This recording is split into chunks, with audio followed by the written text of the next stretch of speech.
박정희 시대를 가장 대표하는 것이 무엇이냐라고 얘기하면 아무래도 경제 성장에 대한 부분들이 가장 중요하게 제기가 되는 것 같습니다. 물론 이제 인권 탄압과 민주화 운동에 대한 부분도 중요합니다만 경제 성장이라는 부분들이 박정희와 박정희 시대를 평가하는 데 있어서 가장 쟁점이 되는 부분이기 때문에 오늘은 경제 성장을 좀 중심으로 해서 평가를 드리는데요. 몇 가지 평가를 하기 전에 제가 전제를 좀 말씀드리면서 시작을 하겠습니다. 하나는 저는 양비론을 좀 경계를 해야 된다라고 생각을 합니다. 그러니까 이게 독재냐 경제 성장이냐. 현대사를 얘기를 하면서 그런 얘기들을 합니다. 이 한국 현대사의 과정을 건국의 과정에서 경제 성장의 과정, 산업화의 과정, 그리고 민주화의 과정, 그 다음에 선진화의 과정으로 봐야 된다. 이런 얘기를 하시는 분들인데 저는 사실은 그렇게 보지를 않습니다. 왜냐하면 이 과정들이 하나가 시작돼서 하나 끝나고 그 다음 과정으로 넘어가고 그 다음 과정으로 넘어가는 것이 아니라 사실은 이 네 개의 과정이 처음부터 끝까지 계속해서 진행이 되는 거거든요. 그러니까 어느 한쪽이 중요한 시기니까 다른 한쪽은 무시해도 된다라는 것이 아니고 사실은 이 과정들을 복합적으로 평가를 할 때 그 시기를 제대로 볼 수 있다라는 게 저의 생각이고요. 두 번째로 이거는 제가 사실은 이 강의를 보시는 국민들한테 좀 부탁드리고 싶은 건데 제가 경제 성장에 대한 강의나 또는 이제 박정희 개인에 대한 평가를 할 때 가장 많이 뭐 댓글에 달리거나 하시는 말씀이 지금 배부르게 사는 게 누구 덕인데 그런 얘기를 하냐 이런 얘기를 하십니다. 근데 사실은 지금 뭐 배부르게 살고 있다라는 거는 누구 한 사람의 덕이 아니고요. 모든 사람들이 사실은 그렇게 노력을 했기 때문에 그런 거고 그런 방식으로 비판을 하기 시작하면 사실은 그 시기를 객관적으로 볼 수가 없습니다. 누구 덕에 이렇게 사는데 라는 방식으로 해서 비판을 하거나 뭐 그 시기를 평가하는 부분들은 저는 일단은 역사를 객관적으로 보기 위해서는 지양해야 된다라고 생각을 해야 되고요.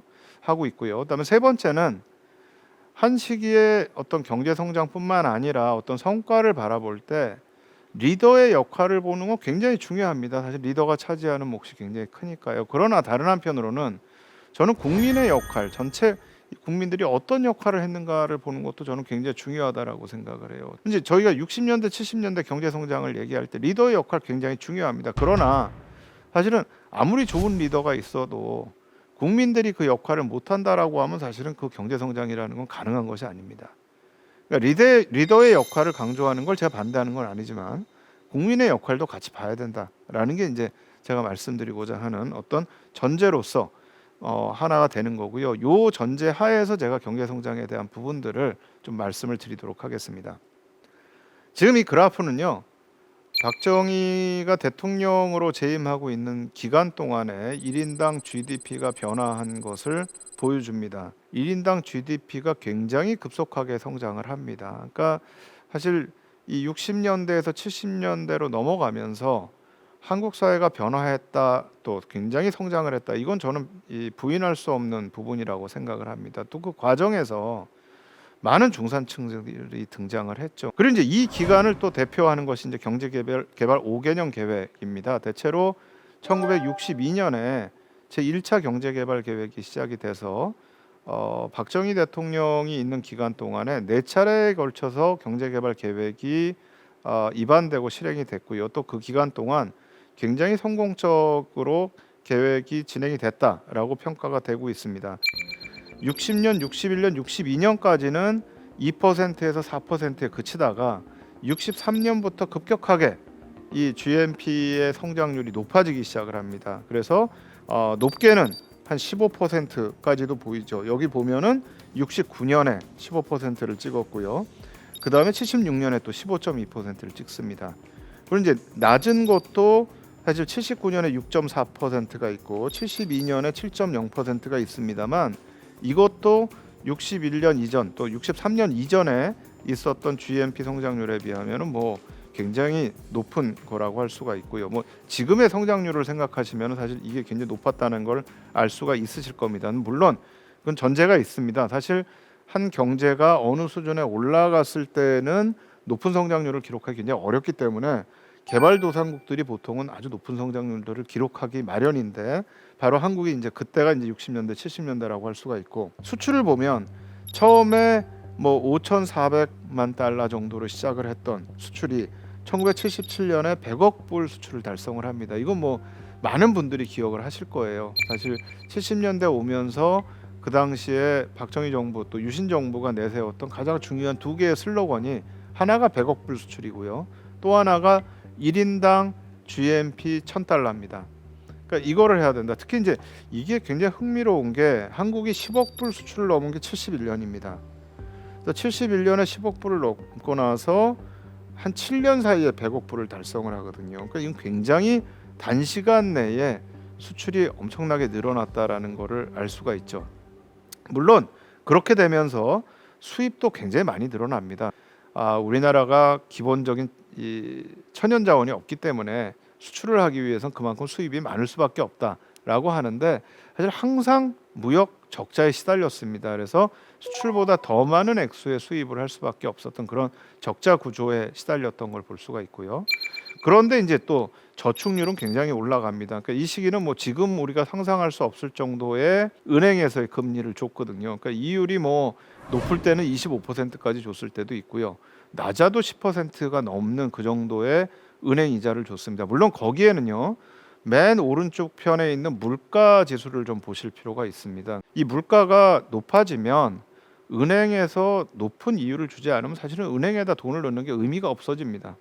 근데 물가가 이만큼 높기 때문에 사실은 이 은행에서도 상당히 높은 그런 금리를 줬던 부분들이 있고요.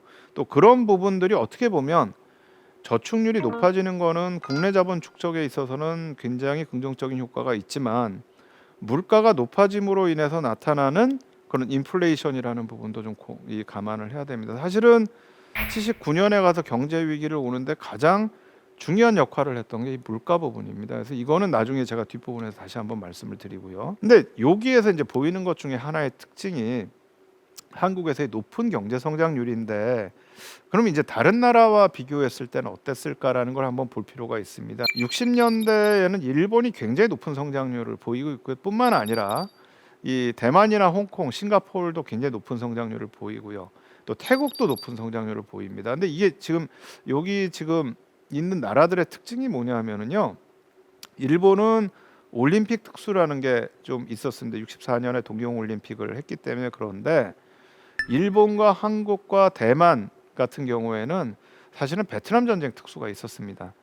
예, 태국도 역시 마찬가지인데요. 그러니까 베트남에 군대를 파견을 했거나 또는 미군이 주둔을 하고 있거나 또는 베트남에 가는 물자들을 생산하는 나라들은 60년대를 통해서 굉장히 경제 많이 성장을 합니다.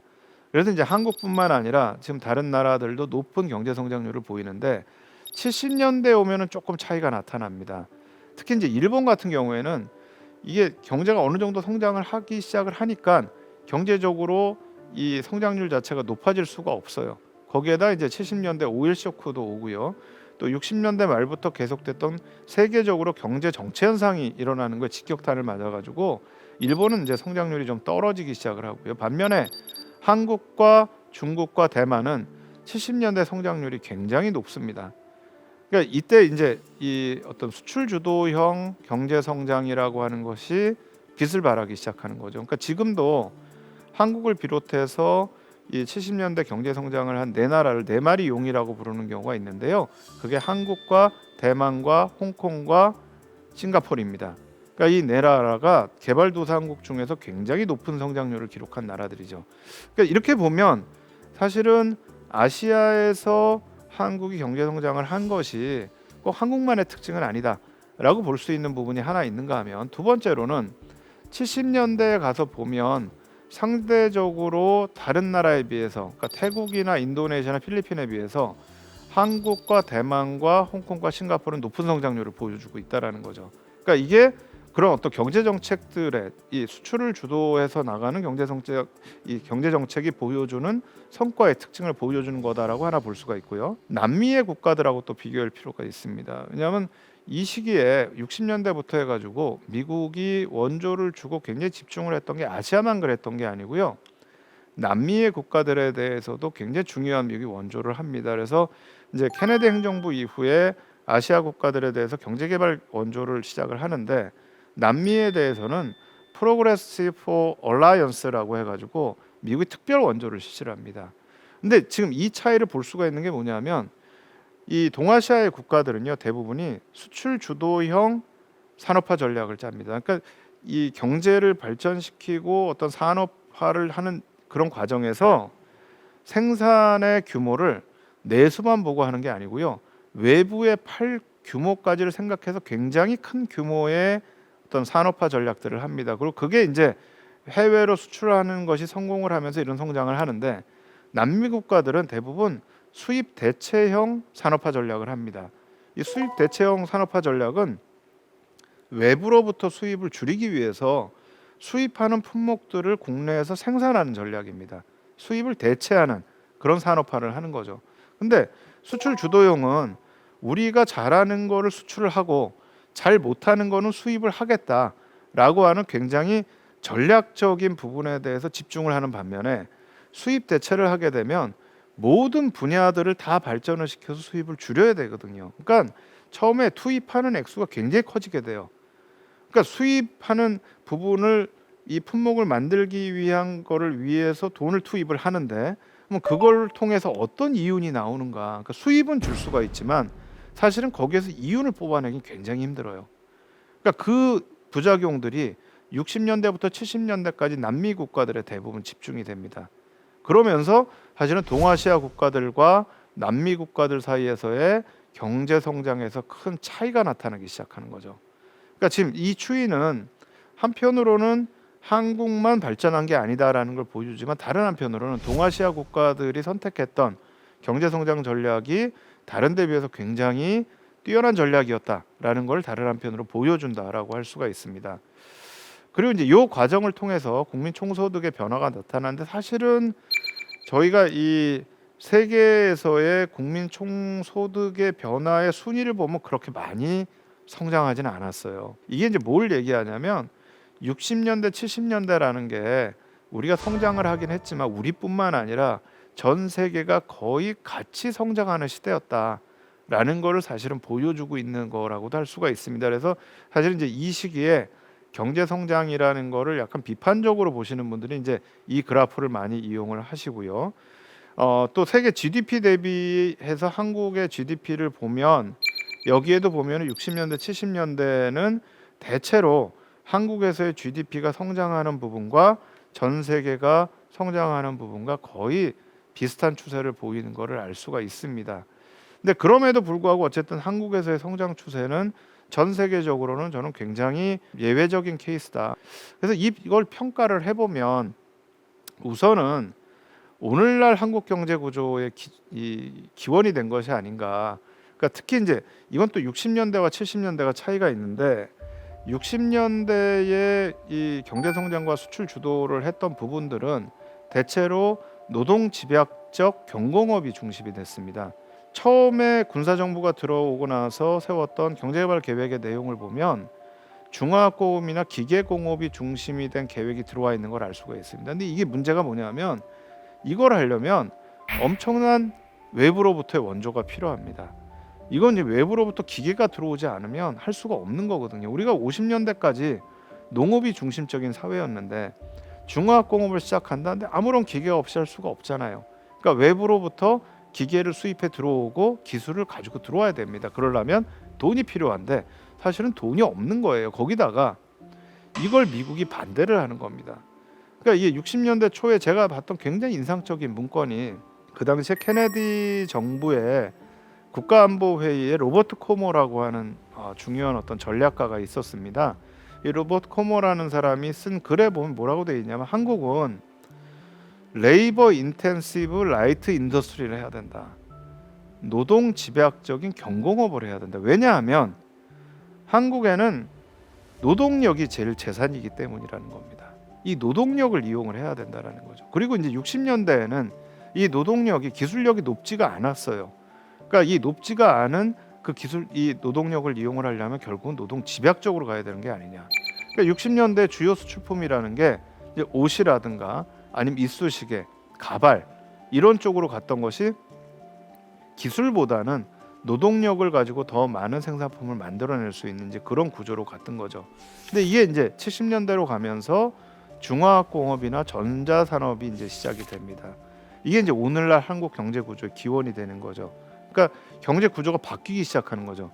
그래서 1차 산업에서 2차 산업과 3차 산업 중심으로 바뀌었다. 구조적으로 굉장히 많이 바뀐 겁니다. 그다음에 이제 또 하나 중요한 게 수출 주도를 통한 대기업의 성장입니다. 그러니까 아까 잠깐 말씀드렸습니다만 기업이 생산을 할 때 국내에서의 내수만을 가지고 보는 것이 아니고 해외에서의 수출의 수요를 가지고서는 만들다 보니까 굉장히 큰 규모의 공장들을 만드는 거죠. 그러니까 처음에 포항제철을 만들 때 사실은 포항제철을 만드는 거를 조언하기 위해서 왔던 외국의 전문가들이 깜짝 놀랐다는 거예요. 이 정도의 규모의 제철 공장을 만드는 건 말이 안 된다. 왜냐하면 한국에서의 수요를 보면 그 정도를 만들어봤자 사실은 쓸 데가 없다라고 할 정도의 큰 공장의 플랜을 만든 겁니다. 근데 사실은 그렇게 됐던 포항제철이 굉장히 성공을 했죠. 근데 이 과정에서 사실 제가 굉장히 좀 눈에 띄는 건 사실 이 종합상사라는 부분입니다. 그러니까 이게 70년대 중반부터 종합상사가 나타나는데 얼마 전에 있었던 굉장히 유명한 드라마 중에 미생이라고 하는 드라마가 있죠. 그 드라마가 이제 이 종합상사의 모습을 굉장히 잘 보여주는데 아무리 저희가 만들어도 해외에서 이걸 필요로 하는 사람과 서로 연결을 시켜주지 않으면 사실은 수출이 안 돼요. 그러니까 어디에서 수요가 있는가를 파악을 해서 거기에다 공급을 해야 되는 게 사실 굉장히 중요한데 그 역할을 종합상사에서 한 겁니다. 이 종합상사의 시스템을 처음 만들었던 건 일본이고요. 한국에서 이 시스템을 도입을 하기 시작을 합니다. 그래서 이제 이 종합상사에 있었던 사람들의 역할이 70년대 중반 이후에 우리나라 수출이 늘어나는데 굉장히 중요한 역할을 합니다. 그러면서 사실 한국의 수출 주도형 산업화 전략이라는 것이 성공을 하게 되고요. 또 이 부분들이 한국의 경제 구조를 바꿔놨다라고 평가를 할 수가 있는 것 같습니다.